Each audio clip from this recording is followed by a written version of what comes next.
Okay guys, welcome back to our series where we're going to be talking about the alignment setup of your front suspension in relation to drifting. You can see our display here. We've got everything color coded for easy recognition with a nice legend up at the top corner of this video. We've got green lower control arm, blue knuckle, white strut mount, a red piece here that's going to resemble the lower portion of the knuckle where you can see we can make adjustments here. Yellow is going to simulate our Ackerman adjustable section. The display is black, and we just did this so that visually, when I'm talking about something, it's going to be really easy to know what we're talking about. And on this episode, we're going to go and dive into caster. Caster is one of the big three alignment settings whenever you're asking for alignment specs. You're going to give somebody caster, camber, and toe. Generally, when people are saying, hey, what's your alignment on your car? So starting with caster, there's a number of real-world examples where we use it every day and you may not even know it. Obviously, you're going to be seeing it on your car. Your everyday car has caster set up in the front. It also has a number of different kinematics going on, but when we're specifically talking about caster, I'm going to give you some really good examples of where you can see it. The first one is going to be one of the oldest. As old as the bike wheel, they say, so as old as the bicycle goes. The bicycle has a front fork angle. This is caster. Another example is, let's just say you're wheeling around with a wheelbarrow, and the lower you have the wheelbarrow, the more stable the wheelbarrow is. The higher you have it, let's say if you're going to dump it or something, you're going to start realizing that it is less stable the higher that you lift it. This is because you're reducing the caster angle. Another example, which I have right here, is a fridge cart. This fridge cart, if you were to push it without any angle at all, it's just going to be really unstable and hard to steer and kind of all over the place. But if you increase the caster angle, you're able to steer it. It's going to follow you straight and it'll go straight in front of you as you push it. Even if you push with an offset load, it'll still track relatively straight with only a slight curve, because the alignment forces of a caster angle is what is giving this such a stable feel. So you could go on all day with real life examples. Another example would be the classic shopping cart. The shopping cart is an example of displaced caster. Displaced caster is also known in the drifting world as trail. This is the same principle of caster, giving an aligned force in relation to the vertical axis. The wheel is going to be trailing the pivot point and allowing for a alignment force. So that is something that we're going to talk about separately. Today we are only going to focus on caster angle and what it does with your car. It kind of gets complicated because as you change caster is measured on a single plane looking at the side of the car. So let's say this is the driver's side of the car. It's a rear rack.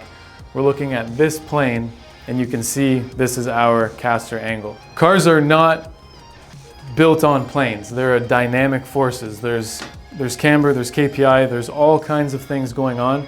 And it all changes. Even if you change one thing on your caster angle, you're going to change your bump steer, you're going to change everything. To make it really simple, we're going to act as if this is a single plane 2D display when we're talking about these subjects, and as we go on, we're going to build and build and build and show what happens more and more and more with everything working together. The purpose of this video is to get a good grasp on caster.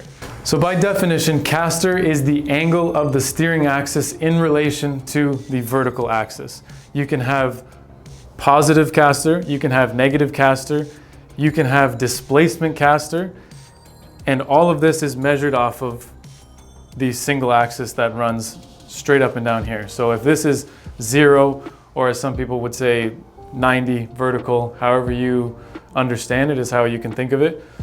What we're seeing here, this is 10 degrees of positive caster in relation to our vertical axis. We can definitely go into showing you how a wheel would behave if the axis was perfectly straight and why this simply doesn't work, which I kind of showed you with the fridge cart. With a vertical axis, there is no alignment torque. Alignment torque is the force that is allowing your steering wheel to track straight. And caster can be seen definitely not only in drifting. When you're talking about drag, when you're talking about straight line stability, caster angle, high, low is going to have a massive effect in your self-steer and self-centering, straight line drivability with your car, with your bike, with pretty much anything. Another really good example of caster that I just thought of now is the drift carts. Basically, you have a single driving wheel in the front of the cart and you have two casters in the back.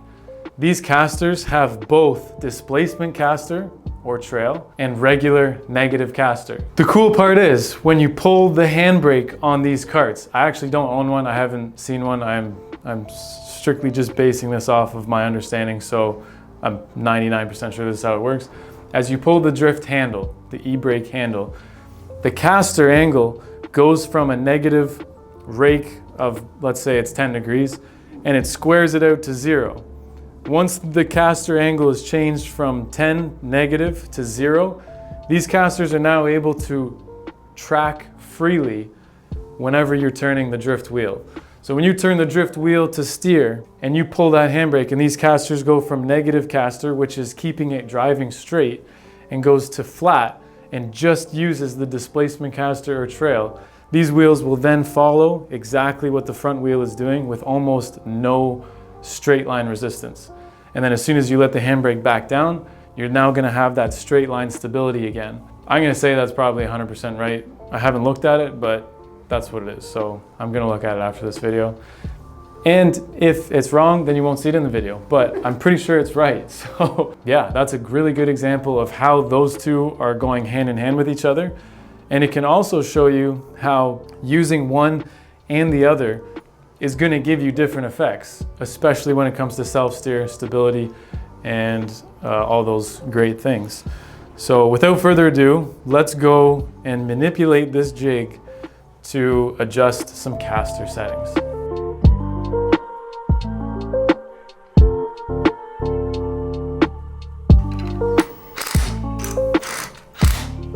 So to begin our discussion and observation of caster, I just went ahead and zeroed my caster value and zeroed my camber value.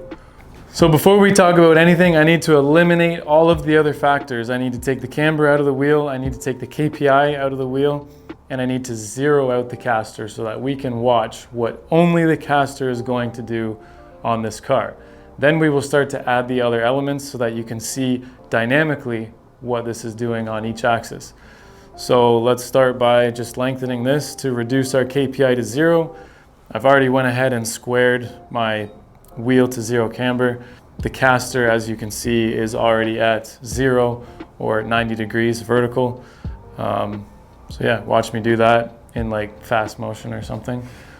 And we'll pick up when everything's zeroed out.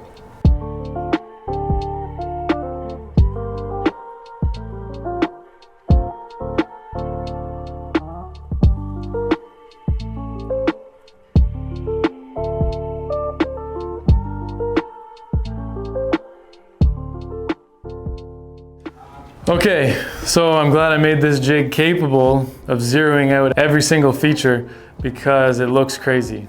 This KPI angle is 0, the caster angle is 0, the camber is 0. This is something that you'll never be able to replicate on any car, but it is going to be really cool to see what happens when we go through our travel range, what exactly is happening. So it's really common to go through your steering range and you're going to find your camber increases, your wheel flops.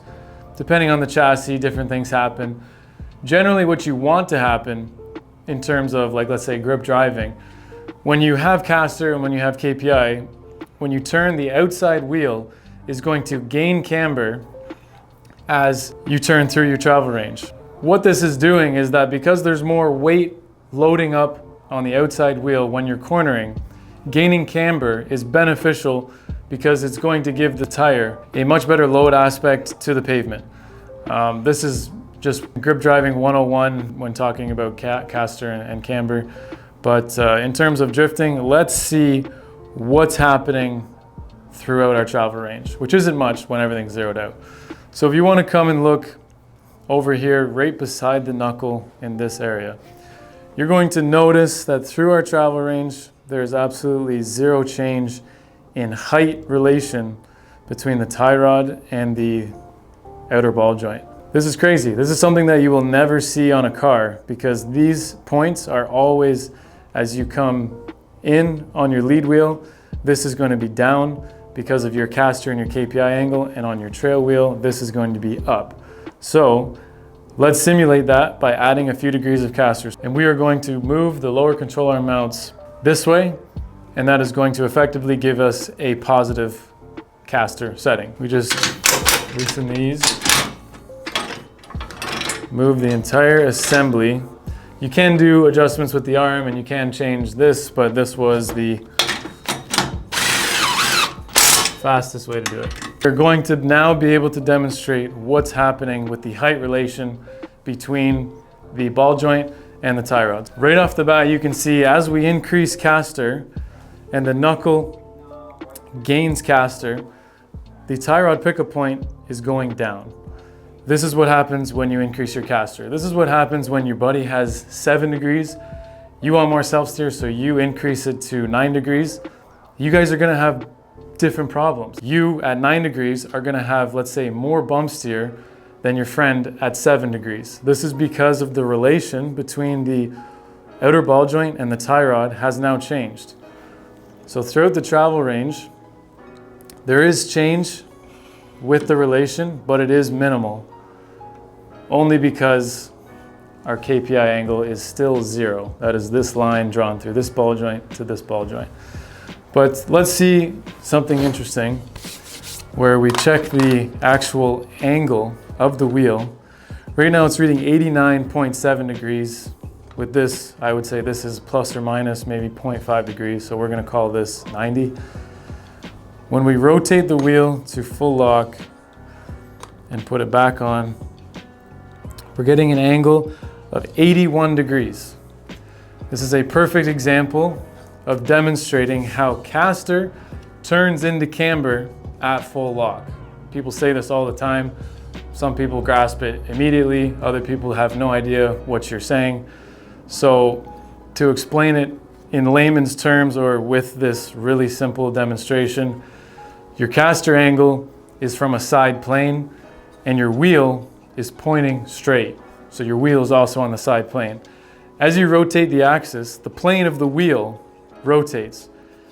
The plane of the wheel has changed, but we're still looking at the side of the car. That means that the wheel is taking on the caster angle as its new plane angle.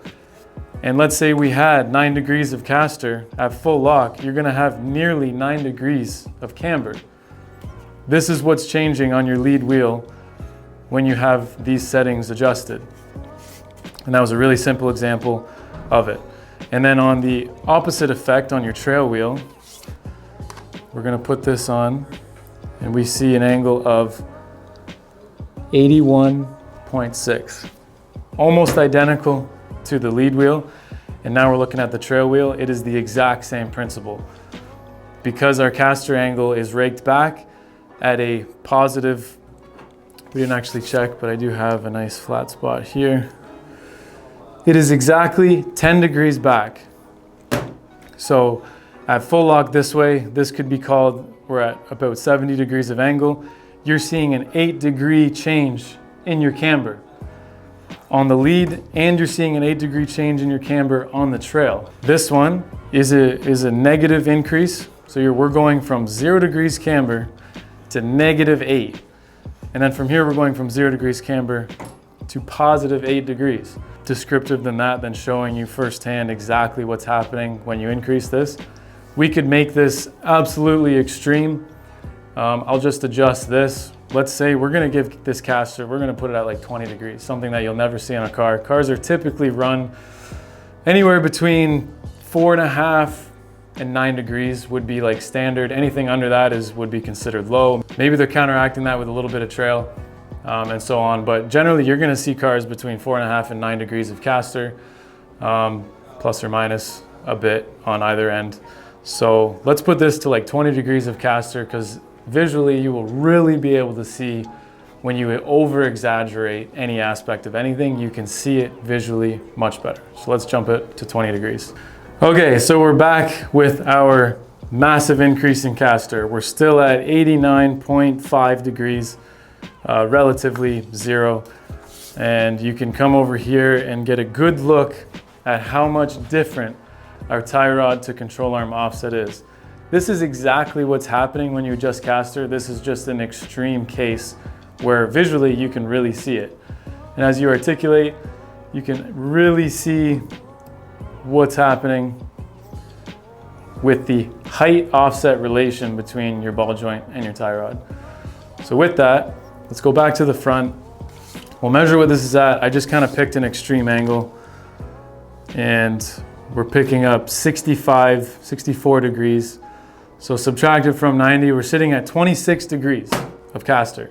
At 26 degrees of caster, let's measure the face of this wheel at full lock. Right now, as you know, we're at 0 degrees of camber, and that can easily be seen from this plane. Once we go to full lock, approximately 70 degrees of lock, and we measure the angle of the wheel, it is sitting at a 68 degree angle.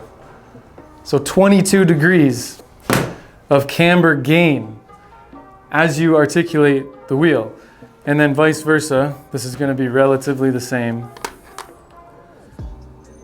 67.9 degrees. We're gaining 22 and 21 degrees of camber just by going through our steering range. All of this is with a 0 KPI angle. I can't express that enough, how much KPI changes things. I wish I could just jump into it and start talking about it right away because it plays a massive role. But if we're gonna just go and do a very basic understanding of each kinematic, I have to leave KPI at 0 because we're trying to explain this separately from all of the other aspects. Okay, so with this amount of increase in caster, we're dramatically showing what caster is doing to everything else.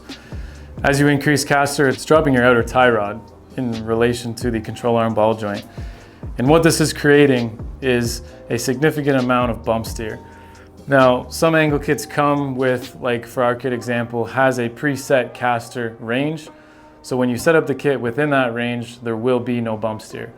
The way that we design our kits, the bases are often rotated in a way that zeroes out the caster and the bump steer in relation to where the rack is positioned. So some cars have the rack higher than the control arms, some have racks lower than the control arms. We can simulate that with this. So let's go into how we would correct a situation like this. I'm gonna do a whole video on just bump steer, but this does have to do with caster and caster is affecting it, so we might as well touch on it. We can raise and lower this rack position to equal the caster value that we're at so that when we go through our suspension travel range, the rack and the outer tie rod are the same relation with the control arm. Some people, like I've seen lots of posts where they talk and they say, oh, flat control arms are the best, make sure your tie rods are flat. This is all irrelevant.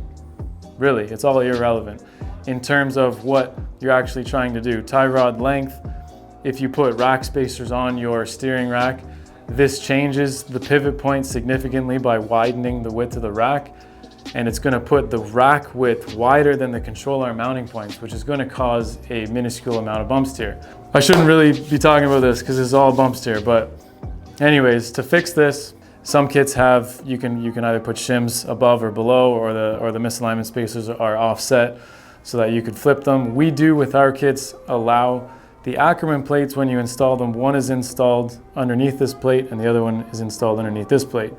What you can do with that is you can put them and you can flip them like this, and that's going to be able to give you a minor amount of adjustment with bump steer depending on the caster that you're running. So for our kits, if you're running between 5 and 7 degrees of caster, that's going to be the difference in running the Ackerman plates on the bottom versus on the top. To touch on that, caster changes more than just the self-steer alignment force and the wheel flop that you have at angle.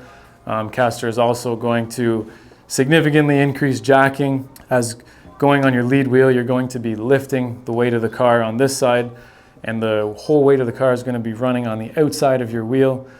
And then on your trail, that corner is going to be dropping significantly. Again, this is a massive amount of caster, and you're going to be running on the inside of the tire. So here, let's say our scrub radius lines up perfectly to be flat right with this hub. Here, you're going to be running on this side, and then on your lead wheel, you're going to be running on the outside corner. This plays a massive role in handling grip like everything. You're gonna be understeering as you go into a corner and all sorts of stuff if your values are out of whack. This is just showing in an extreme way. So we're going to water jet cut an aluminum wheel where we can further demonstrate a number of things with caster and all of the other values, where you can see the height difference in relation from here to the floor as we articulate it in an extreme scenario. And you'll really be able to tell what your car is doing, where it's weight transferring, why does this help the car drive straight, why does it help me self-steer, all sorts of good stuff. We're gonna give you a good visual once we cut this wheel. But right now, we're cutting a bunch of parts. It's got like 2.5 hours left on the program. So we may not get a cut by the end of today, but we will have a cut by tomorrow. Maybe I'll change my sweater because I've been wearing the same one for a while. Yeah, I'll change my sweater, change it up a little bit, and we'll throw a wheel on it. That's a good visual. See you in the same video, but with a wheel and a different hoodie. One eternity later. Okay, so we're back. I changed my sweater, got a new shirt, or an old shirt. We got our wheel cut earlier this morning. And with this, now that we have a wheel, we can reference the floor and really show you what's happening in an extreme case where we have 26 degrees of caster. What's happening when we go from lock to lock.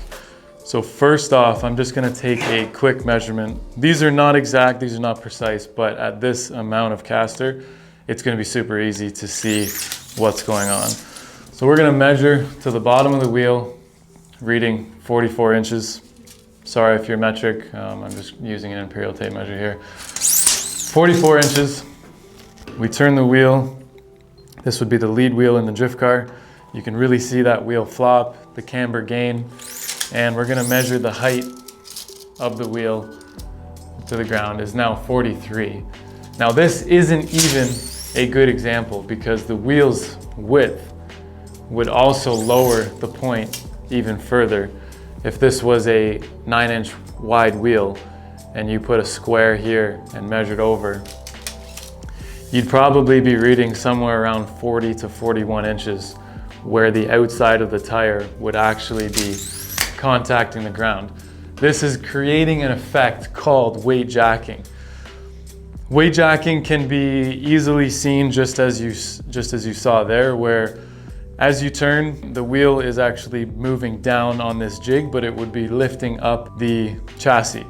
And the easiest way to explain weight jacking for me is using a go-kart as a reference. Why are you using a go-kart? Well, the way a go-kart works is the square and the dimensions of the chassis make it almost impossible to steer while racing because the rear end is a solid axle and the front, width-wise, is almost the same as its wheelbase. So how do you turn a go-kart when both rear wheels don't want to turn? You have to cause weight jacking. And the way go-karts work is they have such a large scrub radius and so much caster that when they turn, this actually lifts the inside corner as you're turning, weight transferring to the outside, which it already is being weight transfer there as you're turning a hard corner. Let's say we're turning left, we're loading up the right, we've now weight jacked, we're lifting up this side of the cart. That is taking almost all of the weight off of the rear inside wheel, allowing it to slip and turn the corner. That's the easiest way to explain it. Everyone's driven a go-kart at some point in their life. That's how a go-kart is able to turn a corner with a solid axle and perform well. And then if you don't have proper settings, tires, compounds, slip angles, it all changes, but just layman's terms, again, super simple, that's how it works. This is giving you an extreme example of what caster's doing on your car whenever you increase it. And the opposite effect happens on the trail wheel. So if we can measure the new height of the wheel on this side, we were at 44 when it was straight. We're now at 45 3/4. So we've increased by 45 millimeters or 1 3/4 inches approximately just by turning the wheel. That's how much difference in height you're getting while going through your steering axis. So that is an example of what caster's doing. It is weight transferring, it is jacking. Jacking also has a self-centering effect because you're lifting the weight of the car. The weight of the car is going to want to force this wheel back straight again. And you factor that all in with all of the other attributes that go into your front suspension. And once we collectively bring it all together in the following videos, you will really see dynamically what's happening. Today, that is what's happening with caster. That's what we're able to show you really easily with this display. The next thing I wanted to talk about is where you are adjusting your caster from. You can either adjust your caster from the lower or from your caster plate strut tower area. Now, from adjusting at your caster plate strut tower area, you're going to be limited in the amount that you're able to adjust. Usually plus or minus 25 mil at most. It's very constrained. Also, Formula Drift rules state that you have to be within the range of the bolt circle on the factory strut tower. So if I have a 3-bolt strut tower that are 5 inches apart, that means that I cannot move my strut tower outside of that circumference. Basically, you draw a circle through all 3 points and you cannot move the center of your coilover outside of those 3 points. You're limited. Let's say we move our caster as far as we can with the top, and we still need to get some, so then we have to remove it or increase it from the bottom. The problem is with removing and increasing caster from your lower control arm is that you are then going to be pushing your ball joint further away or closer to your steering rack, which is going to cause other issues when you get in with a rear rack of over centering. So if we can go to an extreme scenario where I've moved the control arm all the way forward and we go to our full lock on the lead wheel, if you bring the camera here, you can see that the tie rod is almost perfectly in line with both of these points. Now, if you're pushing 2 points that pivot with an inline force straight on, you're not gonna have any leverage to change its direction, and you're gonna end up with a heavy steering feel or binding, however you want to call it. So if I apply a load at the rack, it's fairly hard to push and get any movement out of the wheel. And it also significantly increases your ratio at full lock. So if I move the rack only 1/8 of an inch, the wheel moves almost a full inch. This whole thing causes very heavy steering. Even the best power steering system is going to feel super heavy at this angle. So when you think about adjusting your caster, you need to think about the rack's position and the angle of your tie rod in relation, and if it's going to bind when you get to full lock. So the only thing I'm going to change with this is I'm going to move the lower control arm back towards the steering rack, and then I'm going to match my caster angle so that we don't change anything alignment wise. We just have the arm over and then we have our knuckle over. So give me a second, I'll adjust that and set it up for you, and then I will show you how much less force it requires to move this wheel from lock and how much more leverage the rack has on the wheel, resulting in a much better feeling car with the same caster alignment specs.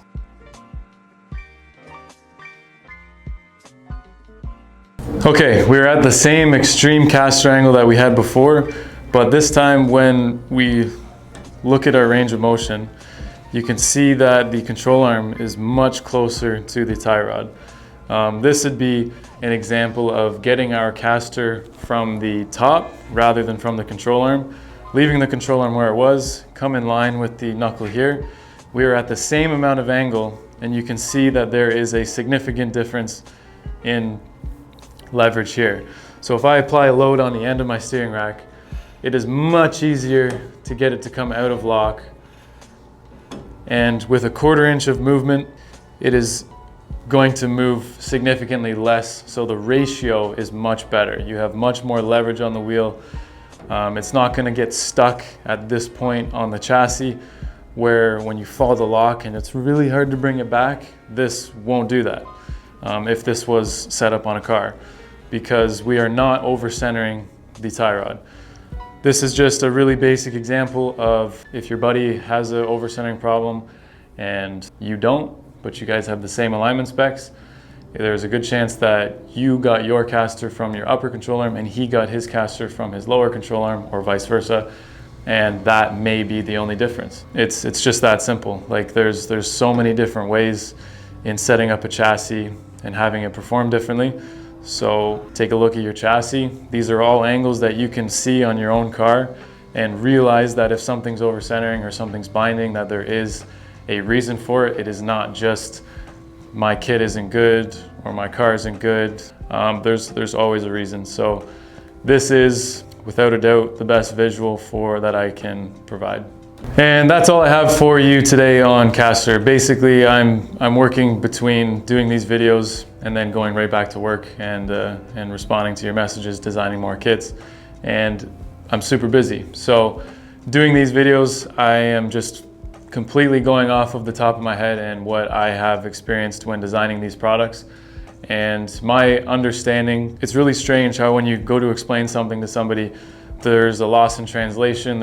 I interpret things differently than they do. So basically I have to put what I'm thinking of into words that you can understand, and then you're gonna receive them in your own way, and it may be lost in translation. So this is the best example that I can give you. If we missed anything on Caster that you wanna touch on or that you think of, we're nowhere near covering everything. We literally zeroed out all of our other parameters, camber and KPI, Ackerman, bump steer. It's literally all zeroed out so that we can show you just Caster. You're gonna see a whole bunch more of changes once we start implementing everything else, and drastically show you why we run camber at -5, -6, -8 degrees. What's the reason for it? It's gonna be all explained in depth, visually, as you see these videos more and more. So I'm not too concerned about if I did miss something. I didn't take any notes, I didn't write anything down. So this is the best that I can do, and we will see you guys on the next video. Don't forget to like it, subscribe, comment if you want on what you might want to see. I know a lot of people said they want to see double wishbone suspension. We will definitely do it. I have a personal 350. We've sold the most products for 350Zs, over 450 angle kits for the 350Z. So we are definitely going to do double wishbone because that is something that a lot of people ask for setup and performance changes for their suspension. But McPherson strut is just basic, simple, and the principles all apply. So this is where we started, and it was a bit easier and faster to put together. So with that, we will see you guys on the next video. Thanks for watching. I know a lot of people are going to appreciate what we're doing here, and we're spending a lot of time doing it. So hopefully this instills some confidence in what you want to do next with your car, what products you want to buy, and who you want to invest in for the long term. Because there's new companies coming up every day. There's companies that have been in play for a while, and having confidence and understanding what you're buying is super important. So we're going to try and do the best we can to make sure that you know exactly what you're doing. And with that, you can decide on whatever you want. So thank you for watching again. We'll see you guys on the next one.